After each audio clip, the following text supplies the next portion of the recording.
your affirmations, your poetry, this, leads me into a question about the book that you're writing for children. Can you share about this book and what made you decide to do this? Like, what was the inspiration behind that? The Whisper. The Whisper.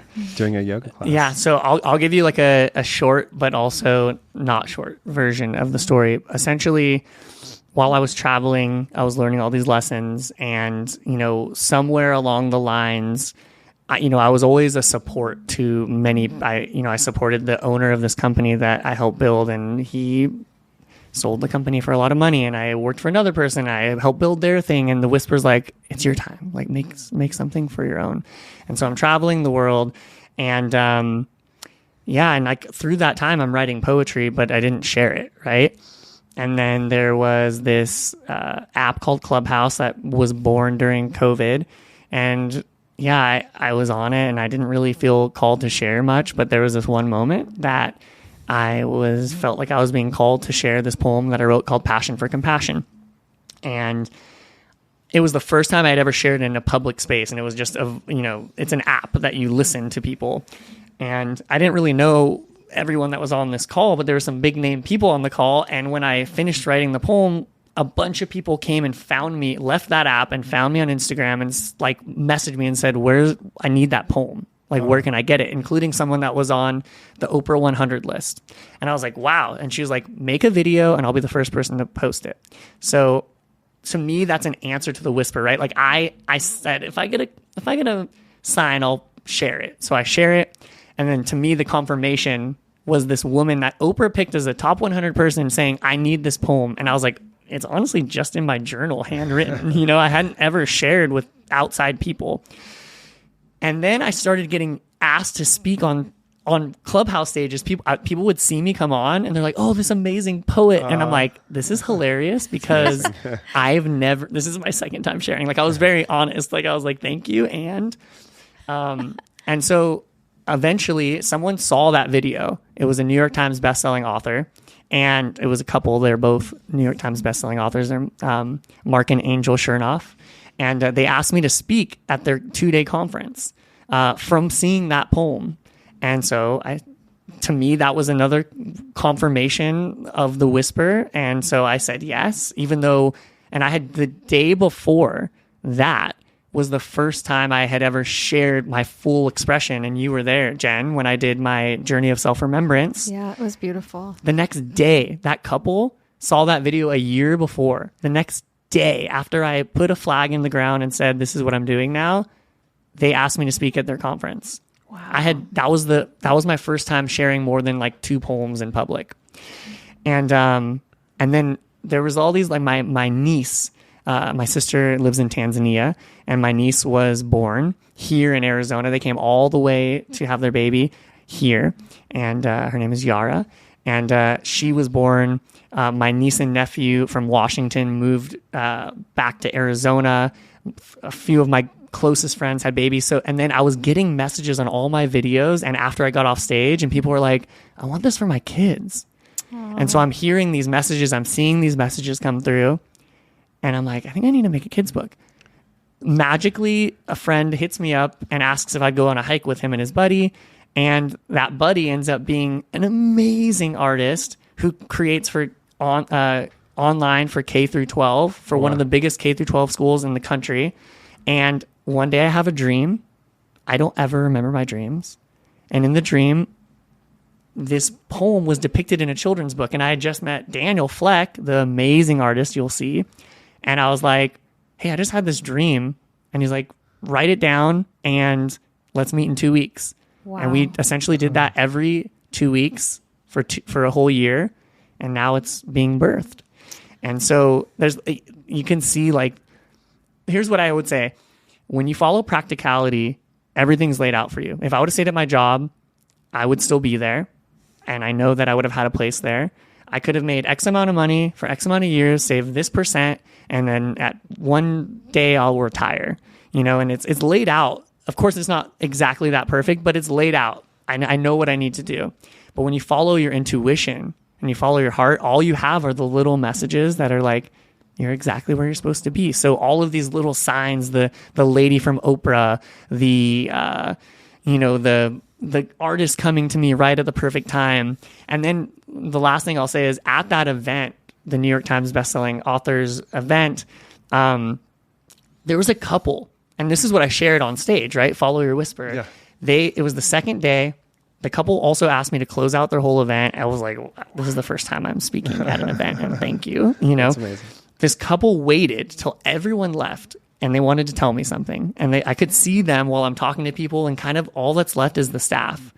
And they come up to me and they're like, hey, like, we loved your poetry, and we went to go buy your book and you didn't have anything. I'm like, yeah, I literally have nothing. I didn't have an email list. And they're like, well, you were talking, what was the poem you told the day before? And they're like, I was like, it was Stardust. It was the last poem I told. And they were like, yeah, we just had to tell you, when you walked off stage, we looked at each other, and at the exact same time, we were like, that needs to be a children's book. And at that point, all I had was the sketches of the children's book from that poem. I told 10 poems over 2 days, and that was the one that they told me they had to tell me. They waited to tell me that. And so those are the little nuggets. And for me, it's all about that. That's all I have, are these little messages that you're like, you're exactly where you're supposed to be, and keep going. And so the book is about Naledi. It's a character that travels inner and outer universes to remember the greatness that it is to be alive. And it's essentially a lot of the messaging you've heard, and also that some of life's greatest challenges provide the greatest gifts. And so this is the message through a poem and through Daniel's amazing, whimsical, beautiful, vibrant art. And so that's what it's about. And it's going to be dropping on Kickstarter the end of June.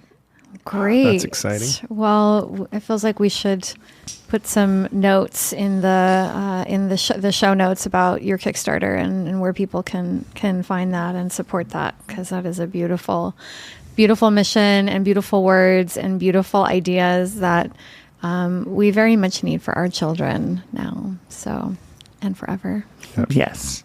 And that's a big part of it for me. Is I think children are actually our teachers. And I think when you really listen and sit down and ask them thoughtful questions, they have a lot of wisdom in there, and you can be blown away. And I think they're also more perceptive than we believe. So this children's book I think it's a kidult's book. It's for adults, and it's for children to grow into the message.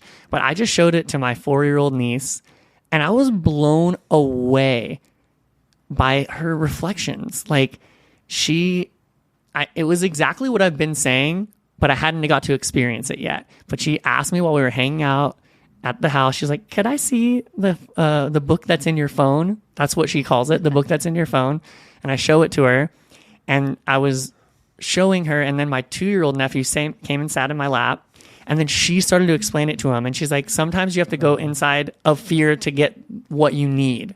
And I was like, wow, I cannot believe that she just, like, that was, to me, that was just like a week ago. And it was just like, what? What? That's amazing. That's amazing.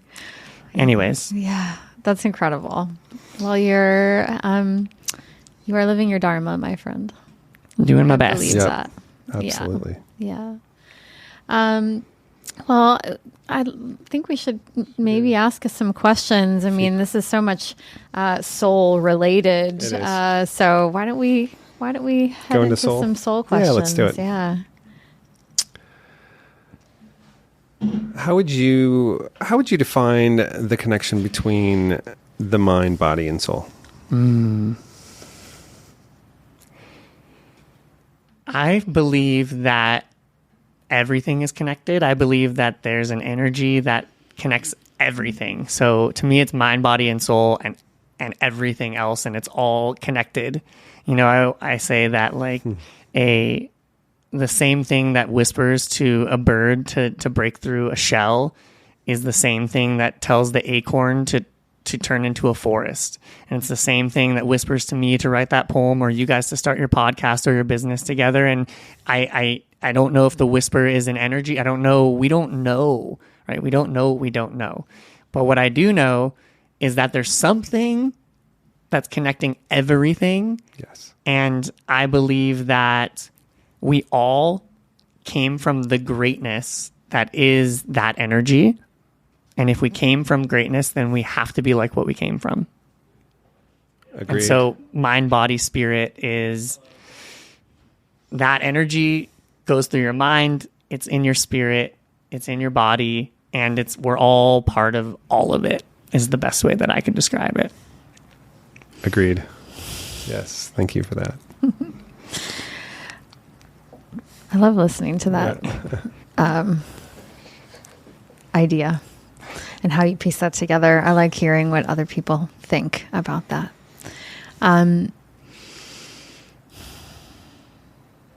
What are you listening to or reading right now?